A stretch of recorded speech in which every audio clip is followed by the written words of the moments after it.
Hello my fellow GameMelters, Valentin here, bringing you another Android gem, this one called Conductor World.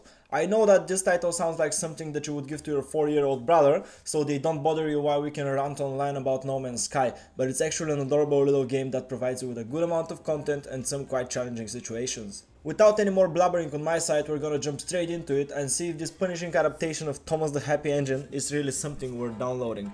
The same way it's with people, looks are important in the game, even if it's only for the first impression. That's why we're going to discuss graphics and sounds first before moving on to the gameplay. You probably already know that there is a part of me going crazy about any game that has cute tiny graphics, and Train Conductor is no exception to that rule. Being lured to download it by the colorful screenshots, I was not disappointed finding tons of the cutest little trains you can imagine. I mean, just look at them. They look like my toys got animated or something, and started running wild with excitement, giving me the responsibility to make sure no tiny little crashes occur. At which I fail, and I feel bad about it.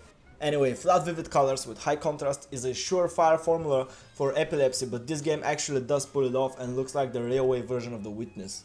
Animations and special effects are of a great quality, with every little train having a tiny little smoke coming off its chimney and different objects around the level just adding to the overall feeling. On top of that, crashes are physics based, and in some sadistic way it feels good to see a train engine flying halfway across the screen after what appears to be the tiniest crash of the century. Sounds and music come in next, and to be fair, they do stand up to the standards set by the graphics.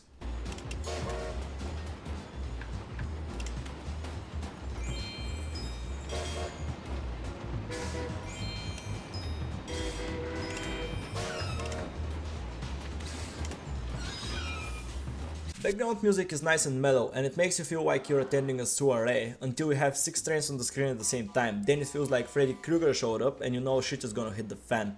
The tiny trains need constant attention and start blowing their whistles when they don't get it, turning some of the harder levels into a symphony of steam, whistles and of course crash sounds. Attention to detail can be noticed here as well. Every time you get 2 trains too close to one another, an invisible audience holds their breath and then gives you a round of applause, the closest you're ever gonna get to being famous anyway. Overall, sounds manage to reflect the feeling of the game, both when it's relaxed and when it intensifies. Now we're moving on to the more important part of this review, the actual gameplay. Graphics and sounds are a good thing, but with some games nowadays looking like Call of Duty and having the complexity of tic-tac-toe, one needs to be at least a little bit critical when it comes to choosing good games on the Play Store. The go and mechanics of this game are simple enough to pick up. Different colored trains spawn from some points on the screen, and you have to reroute them to make sure they get where they need to, depending on their color. Obviously, the fun begins when you start getting more than one train and actually have to cross rails in order to get to the other side. You can stop trains so that they wait while you are resolving some other issue, which gets them visibly angry. They start shaking and whistling until we get back to them. Now, while you can play this game by stopping all the trains you see and attending them one at a time, it actually kills all the fun and also guarantees that you get no stars from levels. Stars being the only way to unlock higher difficulties and therefore get the bigger rewards, they are not something you want to waste.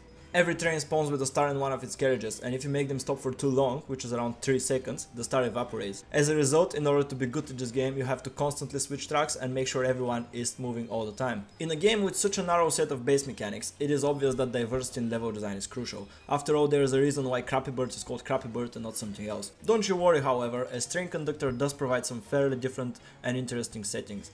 While sometimes you have your ordinary straight tracks, on other levels you need to create bridges across the river while trains wait on both sides and silently lose their little stars. The way to unlock new levels is rather original. Every train in the game carries some amount of boxes equal to the amount of its carriages. Those boxes are then used to unlock track tiles, which you then use on the world map to connect new cities to your rail network. Tiles come in all the different shapes you can imagine, corner pieces, straight pieces and even branching ones, allowing you to feel like a railway god, until you run out of tiles and have to grind for new ones. They come in 2 types, wooden and iron, with the iron one being better because you can actually build them on top of forests and therefore connect more cities to your network. On top of that, as you progress through the game, you're gonna notice that sometimes you get different trains in levels. Some of them are much faster and have tons of carriages, making it harder to reroute, while some other ones actually move like turtles, which blocks the whole network and makes you think of alternative routes for everything else. As usual, since Train Conductor is a free-to-play game, it is very important to talk about the business model and the in-app purchases. There are 2 things you can buy in this game, railway tiles and train skins. The second is purely cosmetical, so I'm not gonna talk about that. Tiles come in packs of 8 or 12, with the most expensive purchase being $5.99, which is around the cost of some full games. I wouldn't say that in-app purchases here are cheap, but they're not mandatory, which is good. If you don't want to spend any money, you can just keep grinding and get all the tiles you need. This becomes quite tedious at some point, so as a business model, Train Conductor is a bit expensive. On the other hand, some of the switches that you unlock are called ports, and instead of providing new levels to play, they actually passively generate currency, which helps you unlock new tiles faster. Overall, I would recommend that you go ahead and check this game out. Even if you don't plan to spend any money on it, you would still get a fair amount of content with great quality. The game is very good for playing in short sessions while waiting for the bus, for example, and doesn't require internet connection, so you can play it anywhere, anytime. That was all from me for today, guys. As always, I hope you enjoyed this video. Make sure to give me a thumbs up or a thumbs down. Leave any comments in the section below. Don't forget to subscribe so you don't miss anything in the future. On top of that, you can find GameMelter on Instagram, Facebook and Twitter in order to get all the latest updates as quickly as possible. Thank you very much for watching, and I'll see you next time.